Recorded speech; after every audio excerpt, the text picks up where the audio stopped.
This person gave this kind of charge that the Bible literally gives instruction on how to keep slaves. I mean, if the Bible is such a great book and that it's supposedly God's moral guidance for his people, why are these commands in the Old Testament, giving instruction to God's people about slavery? The context around Israel is a slave economy of the ancient Near East. In that time, there were virtually no ancient laws restraining abusive treatment of slaves. Physical and sexual abuse were generally seen as the owner's prerogative. In Roman culture, there are actually recorded laws prescribing the torture of slaves as a means of, here's how you control your slaves in your household.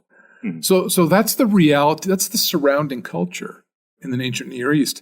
So what you see in the Old Testament, it's interesting. I'm not saying this is an ideal of any kind, but what's interesting is the Old Testament law actually demonstrates a progression in the elevation of the status of people in the slave caste of society.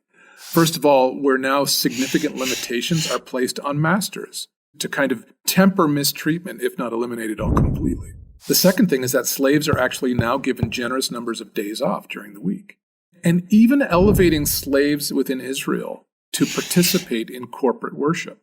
Suddenly, at the religious level, slave and owner are elevated to equal status. And then, of course, there was also the establishment of cities of refuge, that if a slave is being mistreated unfairly by his master, they can run away. And as long as they're in that city, the slave owner had no right to come and force them away, and they became under the protection of the people in that city. So the texts are there. We can't get around them. But one of the first things we do need to observe is that the existence of these stipulations is a dramatic improvement in terms of elevating the status and the treatment of slaves in society from the surrounding culture.